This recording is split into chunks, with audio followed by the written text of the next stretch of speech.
Брат, ако пушиш, значи си избрал да бъдеш ходещ пушек. Нещо между комин и електрическа циганска скара. Всеки път, като запалиш цигара, белият ти дроб крещи: „Не, моля те, спри, аз съм орган, не съм мешана скара“. А ти му викаш: „Това е за нервите“. За нервите? Това е като да лекуваш главоболие, като се блъскаш с глава в стената. Пушачите обичат да казват: „Аз контролирам цигарите“. Да бе, да. Ти не контролираш дори апетита си след 22 часа, камо ли скапания катран в джоба си.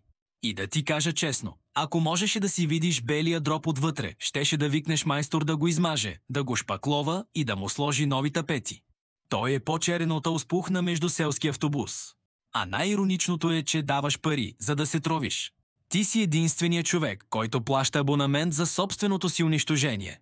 Netflix поне ти дава филми, твоята цигара ти дава само смрад, кашлица и бъдещ рак. Хайде, спирай ги днес, брат. Не утре, не понеделник, днес.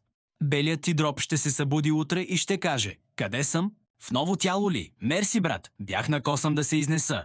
Ако искаш истински план да ги откажеш без да откачиш, влез в канала. Ще те направя човек, а не ароматизатор с вкус на катран.